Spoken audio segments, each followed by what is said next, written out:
I stand here in Ouagadougou, where the echoes of a revolutionary's voice still linger in the air. This is the story of Thomas Sankara, a man who dared to dream of a different Africa. But his vision was cut short on a fateful day in October 1987. What really happened?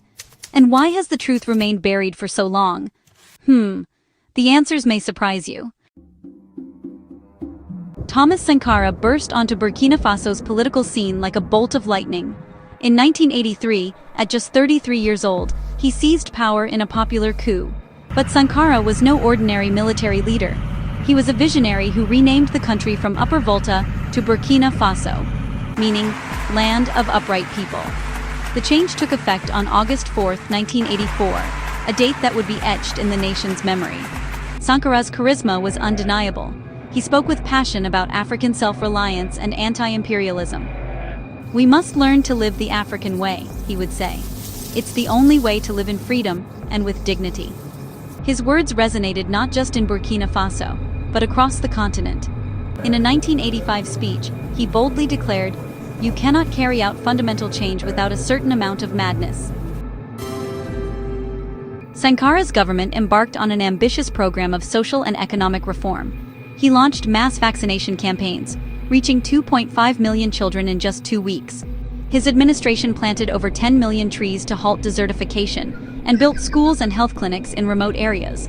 But perhaps most revolutionary was his approach to women's rights. "We do not talk of women's emancipation as an act of charity," Sankara declared in a 1987 speech. "It is a basic necessity for the revolution to triumph."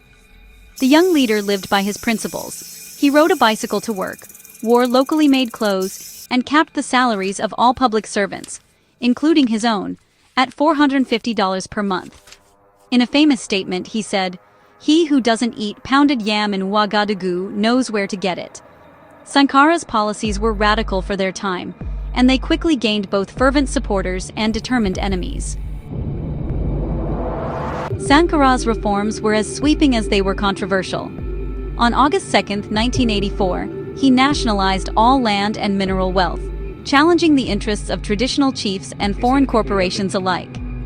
"We must produce what we consume and consume what we produce," became his mantra. This push for self-sufficiency extended to rejecting foreign aid, which he saw as a tool of neo-colonialism.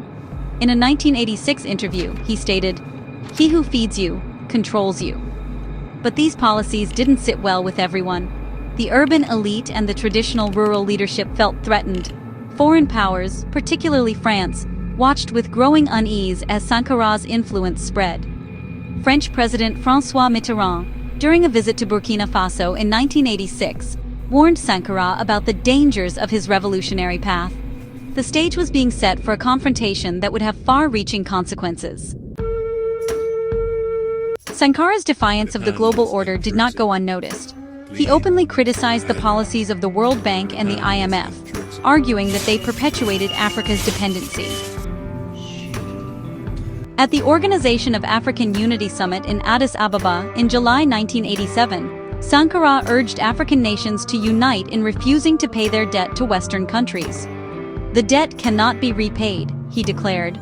France, the former colonial power, was particularly alarmed. Sankara's policies directly challenged French economic interests in Burkina Faso and the region. As tensions mounted, whispers of plots and counterplots began to circulate. The young revolutionary was walking a dangerous path. In private conversations, French officials referred to Sankara as a threat to stability in the region.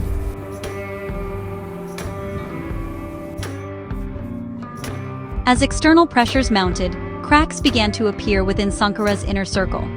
His childhood friend and second-in-command, Blaise Compaoré, grew increasingly distant. Some say Compaoré was jealous of Sankara's popularity. Others point to his closer ties with foreign powers, particularly France. In September 1987, just weeks before the assassination, Sankara and Compaoré had a public disagreement over the direction of the revolution. Sankara seemed aware of the growing danger. In a chilling premonition during a speech on October 8, 1987, he said, "While revolutionaries as individuals can be murdered, you cannot kill ideas." The tension in Ouagadougou was palpable as October 1987 approached. Something was about to break. Sankara's personal secretary later recalled, There was a heaviness in the air. We all felt it. On the afternoon of October 15, 1987, gunfire erupted in Ouagadougou. Thomas Sankara was in a meeting at the Conseil de l'Entente when armed men burst in at 4:30 p.m. Witnesses say Sankara raised his hands and said, "I am not armed." But the assassins showed no mercy. Sankara and 12 of his aides were gunned down in cold blood. By 6 p.m., the coup was complete.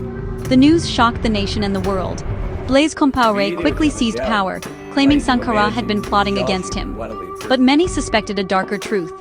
Had Compaoré, with foreign backing, orchestrated the assassination of his former friend and leader? A diplomat in Ouagadougou at the time reported, "The streets fell silent. It was as if the heart of the nation had stopped beating." In the wake of Sankara's death, Blaise Compaoré moved swiftly to consolidate power. He reversed many of Sankara's policies, embracing privatization and foreign investment. The official narrative painted Sankara as a traitor, and attempts were made to erase his legacy. His grave was unmarked, his name rarely mentioned in official circles. A former minister in Sankara's government, speaking on condition of anonymity, told me, "It was as if they wanted to wipe him from history." Despite efforts to suppress his memory, Sankara's ideas continued to inspire people across Africa and beyond. Young activists wore t-shirts with his image, and his speeches circulated underground. "You cannot kill ideas," Sankara had said, and his own life proved the truth of those words. In 2007, on the 20th anniversary of his death, thousands gathered in Ouagadougou to commemorate him, chanting, "Sankara lives."